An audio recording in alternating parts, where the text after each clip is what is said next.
Jangan lagi kita terjebak dalam sugesti-sugesti yang duniawi dan mengatasnamakan itu Roh Kudus. Saudaraku, teristimewa, jangan sampai terjebak di dalam histeria dan mengatakan itu Roh Kudus. Nanti saudara akan dikatakan oleh Tuhan, rombak bait Allah ini, saudara akan dirombak. Apapun yang saudara bangun, badanmu bisa dirombak oleh Tuhan.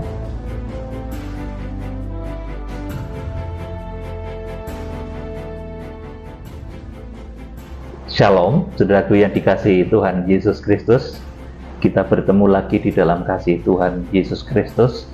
Saya akan menyampaikan satu pembukaan rahasia firman Tuhan, dan saya akan memberi tema jangan memperjualbelikan Roh Kudus, dalam tanda kutip ya.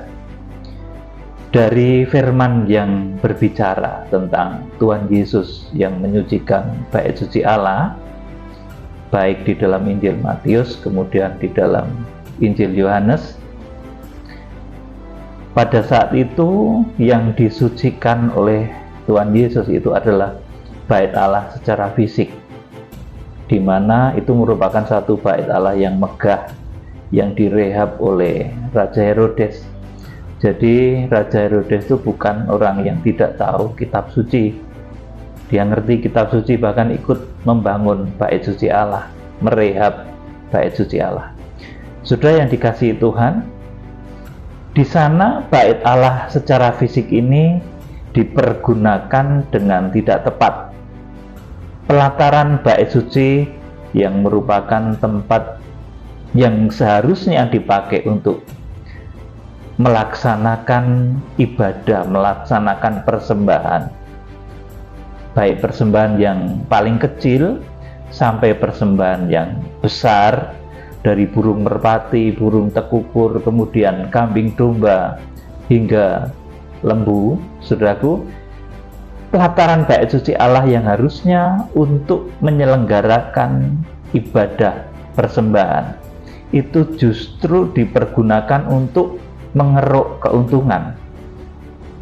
Dilakukan oleh imam-imam, saudaraku, dan ahli-ahli Taurat pada saat itu. Dengan cara apa? Dengan cara menyalahgunakan pelataran bait suci itu, dengan cara memperjualbelikan bahkan hewan-hewan yang harusnya dipersembahkan itu diperjualbelikan di sana. Dan seharusnya tempat itu bukan untuk tempat jual beli, tetapi satu tempat untuk ibadah, tempat suci untuk melaksanakan persembahan. Tetapi di sana justru apa yang masuk di sana itu, saudaraku, yang diizinkan masuk tentunya hewan-hewan yang bagus, yang bisa dikorbankan. Ada seperti merpati, burung tekukur, kambing, domba. Saudaraku, itulah yang dijual belikan di pelataran bait suci pada saat itu. Nah, karena keadaan yang tidak benar ini kemudian Tuhan marah. Kalau dalam Injil Yohanes dikatakan kemudian Tuhan membuat cambuk. Saudaraku, nah ironisnya yang menyalahgunakan pelataran bait suci untuk mengeruk keuntungan, tempat yang seharusnya suci itu dipakai untuk tempat mengeruk keuntungan, itu yang melakukan justru imam-imam kepala dan ahli-ahli Taurat. Saudaraku, yaitu dengan cara menyalahgunakan pelataran itu untuk tempat jual beli. Dan yang diperjualbelikan itu justru sesuatu yang harusnya dipersembahkan. Ada burung merpati, kemudian kambing domba, kemudian lembu. Kemudian arti rohaninya saat ini ketika Tuhan menyucikan bait suci Allah di akhir zaman, ketika terjadi penyucian dan pendamaian di akhir zaman, ini artinya apa, saudaraku? Ini artinya adalah janganlah menggunakan bait Allah, janganlah menggunakan mimbar bait suci, janganlah menggunakan apa yang disebut sebagai rumah ibadah itu untuk mengeruk keuntungan. Nah, ironisnya dahulu yang melakukan ini ahli-ahli Taurat, imam-imam kepala dan ahli-ahli Taurat. Ini teguran yang sangat keras pada pemimpin-pemimpin rohani pada saat itu. Saudaraku, nah di akhir zaman, saudaraku, ini terjadi juga penyalahgunaan apa yang disebut tempat ibadah, saudaraku, yang dipergunakan dengan tidak semestinya untuk mengeruk keuntungan saja, saudaraku, dan kemudian melupakan pekerjaan Tuhan yang sebenarnya. Sudah yang dikasih Tuhan, Yesus menyucikan bait suci Allah ini ditulis di dalam Injil Yohanes pasal 2 ayat 13 sampai 22 ya. Kita nanti akan pelajari ini dan saya akan terangkan kepada saudara. Injil Yohanes pasal 2 ayat 13 sampai 22. Pak Tito dibacakan. Yesus menyucikan bait Allah. Ya, Yesus menyucikan bait Allah. Ketika hari raya Paskah orang Yahudi sudah dekat, Yesus berangkat ke Yerusalem. Dalam bait suci didapatinya pedagang-pedagang lembu, kambing domba, dan merpati, dan penukar-penukar uang duduk di situ. Amin. Terus Ia membuat cambuk dari tali, lalu mengusir mereka semua dari bait suci dengan semua kambing domba dan lembu mereka. Uang penukar-penukar dihamburkannya ke tanah dan meja-meja mereka dibalikkannya. kepada pedagang-pedagang merpati ia berkata, Ambillah semuanya ini dari sini.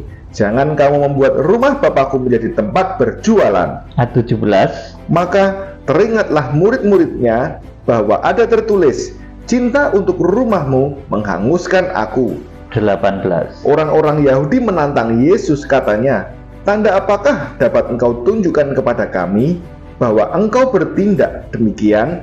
Jawab Yesus kepada mereka, Rombak bait Allah ini dan dalam 3 hari aku akan mendirikannya kembali.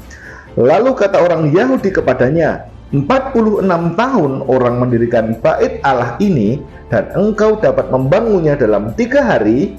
Tetapi yang dimaksudkannya dengan bait Allah ialah tubuhnya sendiri. Kemudian sesudah ia bangkit dari antara orang mati, Barulah teringat oleh murid-muridnya bahwa hal itu telah dikatakannya, dan mereka pun percayalah akan kitab suci dan akan perkataan yang telah diucapkan Yesus.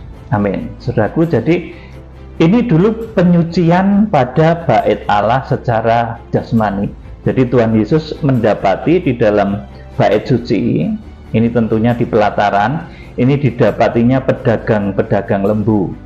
Saudaraku, lembu ini sesuatu yang seharusnya harus dikorbankan di mezbah korban bakaran, tetapi pada saat itu diperjualbelikan di situ. Saudaraku, ini penyalahgunaan tempat. Kemudian kambing domba ini juga hewan yang harusnya dipersembahkan untuk ibadah di mezbah korban bakaran. Kemudian dan merpati ini juga, saudaraku, dan penukar uang duduk di situ. Ayat 15 kalau kita membaca lagi itu, saudaraku, kemudian Tuhan marah, saudaraku. Baru kali ini Tuhan kelihatan marah. Kemudian dikatakan ia membuat cambuk dari tali, lalu mengusir mereka semua dari bait suci dengan semua kambing domba dan lembu mereka.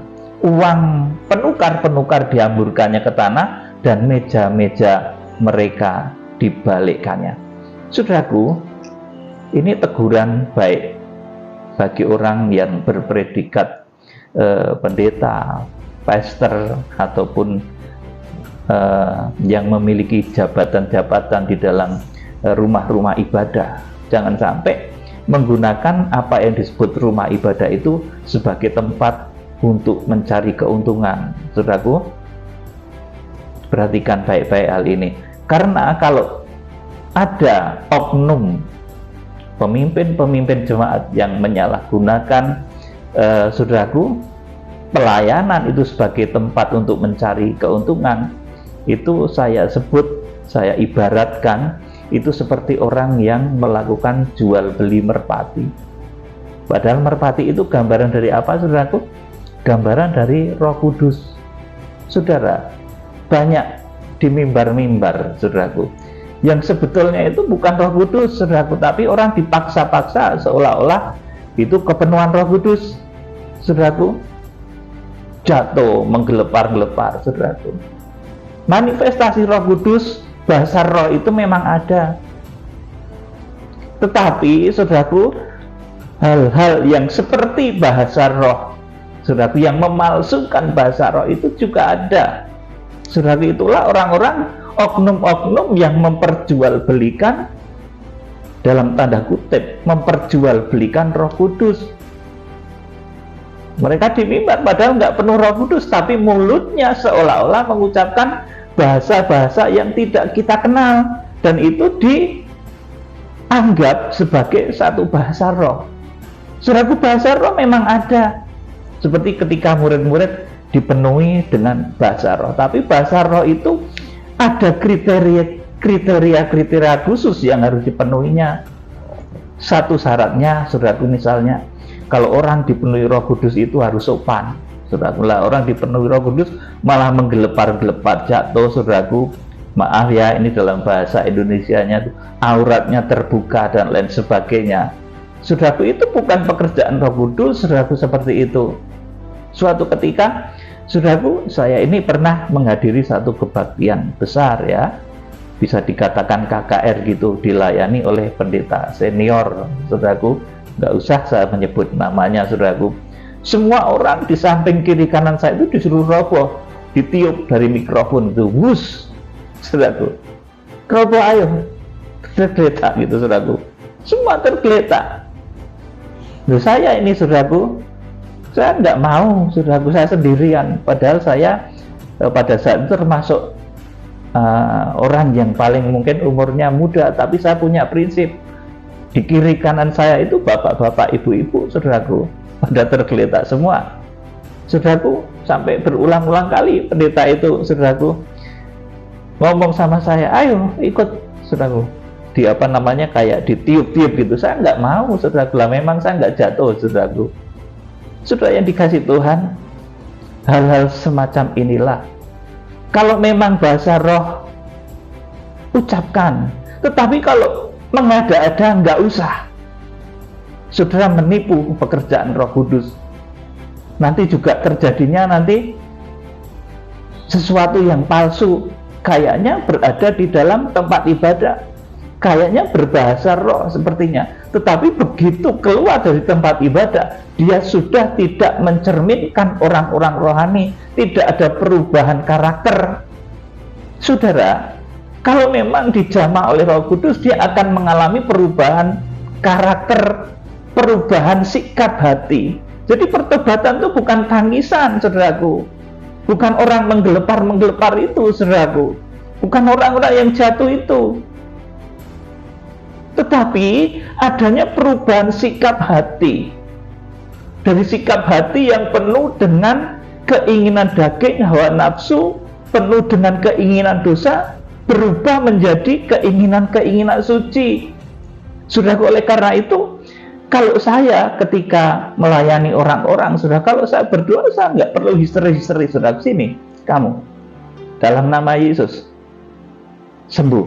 Saudara, nggak perlu saya terlalu histeria begitu, saudaraku. Nggak perlu juga saya membuat orang yang saya doakan itu histeris, nggak perlu, saudaraku. Karena kuasa Tuhan, saudara lihat deh, di dalam riwayat para rasul, ketika menyembuhkan orang-orang sakit, tidak ada hal-hal yang membuat jemaat itu masuk dalam histeria yang nggak benar, saudaraku. Tetapi justru di dalam ketegasan Tuhan Yesus pun begitu, saudaraku. Meskipun ada hardikan, ada tengkingan kadang, saudaraku, tetapi sifat-sifat yang loose control, di luar kontrol, saudaraku, itu jarang terjadi. Karena orang yang dipenuhi Roh Kudus itu orang yang bisa menguasai diri. Buah-buah roh ialah kasih, sukacita, dan sebagainya, dan penguasaan diri. Saudara yang dikasih Tuhan, itu tanda orang yang benar-benar dikaruniai Roh Kudus. Orang-orang yang benar-benar hidupnya itu ada di dalam Roh Kudus. Nah, saudaraku, dalam teguran firman yang dilakukan Tuhan Yesus pada saat itu, saudaraku, Tuhan Yesus kemudian memarahi pedagang-pedagang merpati. Saudara, pedagang-pedagang merpati ini apa kalau sekarang, saudaraku? Orang yang pura-pura penuh Roh Kudus padahal enggak, hidupnya penuh dengan dosa, hawa nafsu. Saudaraku, kayaknya berbahasa roh, tetapi enggak, nanti keluar sebentar sudah dia penuh hawa nafsu lagi, penuh amarah, iri, dengki, penuh percabulan. Itu bukan bahasa roh. Saudaraku yang dikasihi Tuhan, itulah jual beli merpati yang melegakan, saudaraku. Karena kalau orang meluapkan emosinya di dalam tangis, itu orang biasa juga lega. Teriak-teriak di pinggir pantai itu orang biasa juga menjadi lega. Saudaraku, apalagi histeris dengan dibungkus oleh satu tempat ibadah, saudaraku. Ya rasanya lega, tapi nanti keluar sudah balik lagi dalam tabiat dunia. Saudara, saya menekankan kembali, jangan sampai ada perdagangan dalam tanda kutip. Ini perdagangan orang yang memperjualbelikan Roh Kudus, kayaknya kuasa Allah, padahal itu enggak. Itu histeria semata. Sudah, Tuhan betul-betul marah kepada orang-orang yang sedemikian, memanipulasi kuasa Roh Kudus dengan histeria. Beda, saudaraku. Urapan Roh Kudus dengan histeria itu beda, sangat beda. Sudah melihat orang yang dipenuhi Roh Kudus betul-betul di dalam satu ibadah dengan orang yang, saudaraku, histeria karena mendengarkan lagu-lagu dunia. Orang yang dengar lagu dunia saja bisa nangis loh, saudaraku. Mendengarkan lagu yang patah hati gitu nangis. Itu para musisi, para seniman tahu tentunya, yang di depan-depan panggung itu begitu mendengarkan lagu-lagu yang sedih gitu, yang menyentuh hatinya, ya nangis, saudaraku. Nah, apalagi, saudaraku, segala suatu histeria yang dibungkus dengan kegiatan-kegiatan yang seolah-olah rohani. Ini Tuhan menegur. Ini jual beli Roh Kudus dalam tanda kutip. Saudaraku, kita akan dibaca lagi Pak Tito, Yohanes pasal 2 ayat yang ke-16. Yohanes pasal 2 ayat yang ke-16. Kepada pedagang-pedagang merpati ia berkata, ambil semuanya ini dari sini, jangan kamu membuat rumah Bapakku menjadi tempat berjualan. Amin. Saudaraku, yang dijual di atas pada ayat 14 itu dikatakan di sana ada pedagang-pedagang lembu, ada kambing, ada domba, ada pedagang merpati, dan ada penukar-penukar uang. Tetapi yang dimarahi Tuhan, yang ditunjuk Tuhan di sini adalah kepada pedagang-pedagang merpati ia berkata. Saudara, ini di akhir zaman menunjuk kepada pelayan-pelayan palsu yang memanipulasikan pekerjaan Roh Kudus, menipu jemaat. Itu bukan pekerjaan Roh Kudus, itu histeria saja, itu sugesti saja, saudaraku. Saudara yang dikasih Tuhan, kepada pedagang-pedagang merpati ia berkata, kepada orang-orang yang memanipulasi Roh Kudus. Saat ini Roh Kudus berkata, ambil semuanya ini dari sini, jangan kamu buat rumah Bapakku menjadi tempat berjualan. Saudaraku, Tuhan marah bukan main, saudaraku. Kemudian ayat selanjutnya, ayat yang ke-17, maka teringatlah murid-muridnya bahwa ada tertulis, cinta untuk rumahmu menghanguskan aku. Ayat 18, orang-orang Yahudi menantang Yesus, katanya, tanda apakah dapat engkau tunjukkan kepada kami bahwa engkau berhak bertindak demikian? Amin. Sampai di sini dulu. Orang-orang Yahudi menantang Yesus. Saudaraku, ini para pemimpin rohani pada saat itu, karena penyucian pendamaian yang dilakukan Tuhan begitu dahsyat, tidak hanya kepada para jemaat, tapi kepada imam-imam kepala dan ahli Taurat. Kemudian orang-orang Yahudi berkata, di sini dikatakan orang-orang Yahudi menantang Yesus, katanya, tanda apakah yang dapat engkau tunjukkan kepada kami bahwa engkau berhak bertindak demikian? Jawab Yesus kepada mereka, ini peringatan, saudaraku, rombak bait Allah ini, dan dalam 3 hari aku akan mendirikannya kembali. Kalau pada era ini, pada zaman ini, ada orang yang memanipulasi pekerjaan Roh Kudus, Tuhan akan merombak saudara. Apa-apa yang sudah bangun akan dirombak oleh Tuhan, dan Tuhan akan sanggup membangunnya di dalam 3 hari. Saudara, di dalam kegerakan kitab Wahyu, nanti segala macam trik-trik yang tidak baik akan ditelanjangi oleh Tuhan, dan Tuhan akan melakukan penyucian, pendamaian yang begitu dahsyat. Pekerjaan-pekerjaan palsu akan dirombak, dan dalam waktu singkat nanti dalam kegerakan kitab Wahyu, Tuhan akan mendirikan bait Allah sejati yang nanti wujudnya Wahyu pasal yang keempat. Itu kenyataan bait Allah yang sejati. Saudara nanti bisa baca Wahyu pasal yang keempat ya.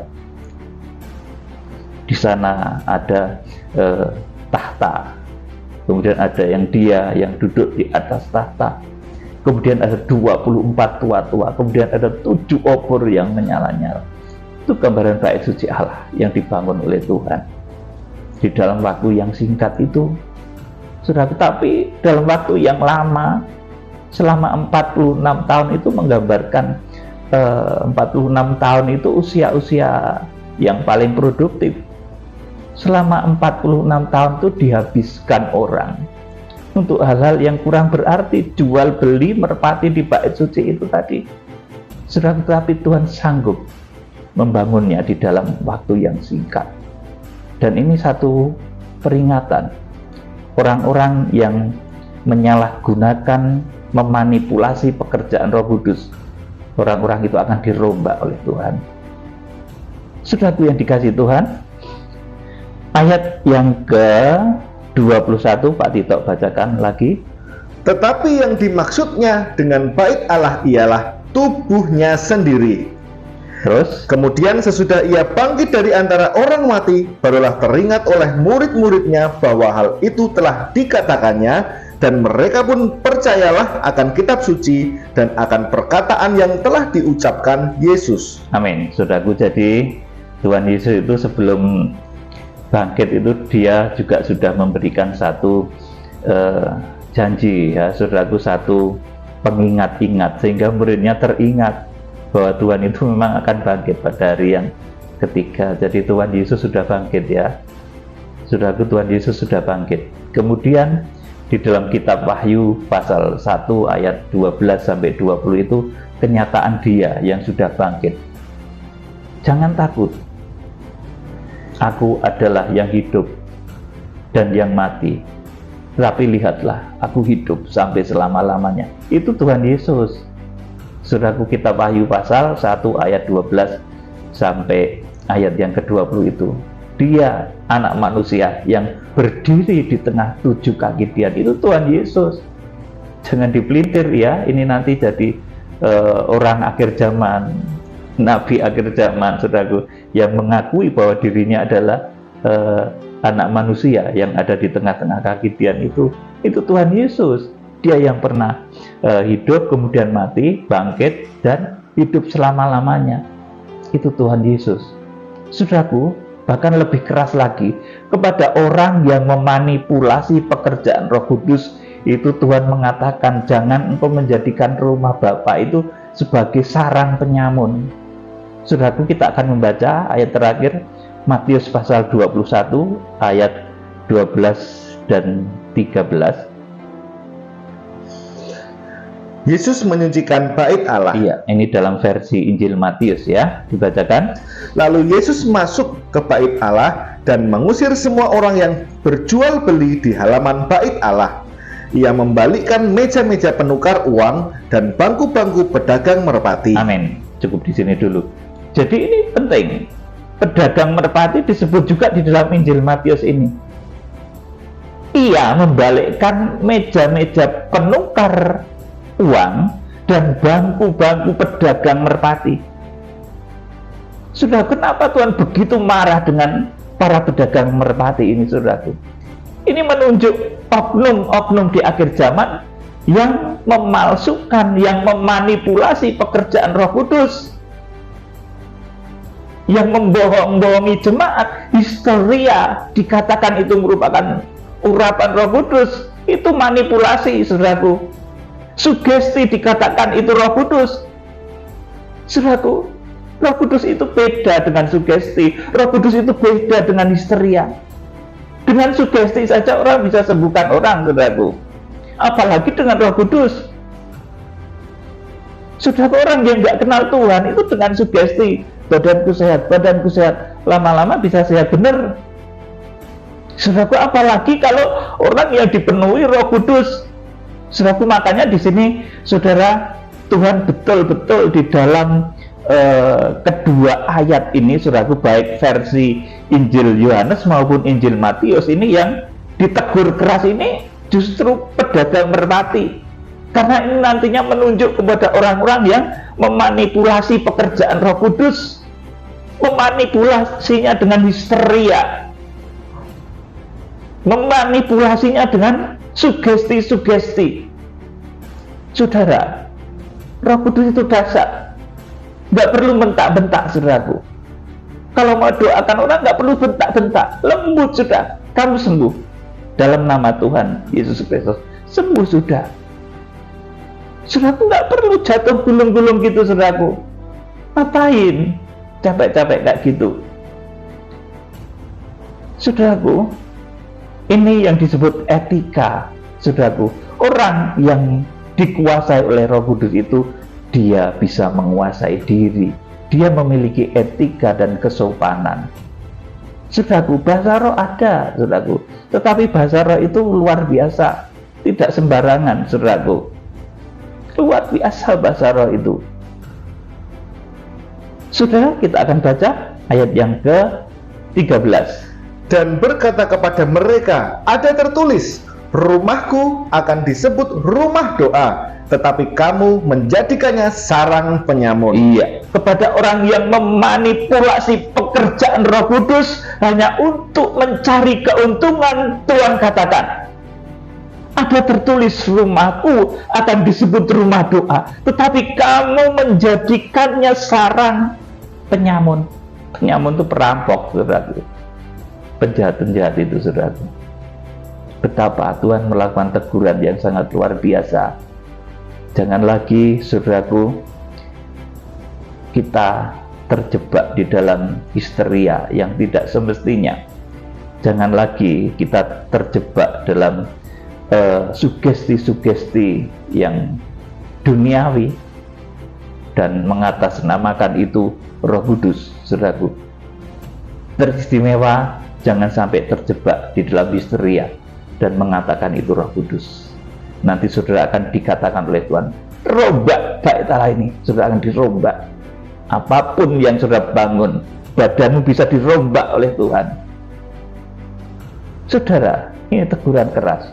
Jangan sampai kita termakan manipulasi dari oknum-oknum yang seolah-olah dia membawa merpati. Saudaraku, membawa Roh Kudus padahal bukan, itu histeria semata. Kiranya Tuhan Yesus Kristus memberkati saudara dengan roh hikmat dan wahyu. Salam penuaian. Haleluya. Amin.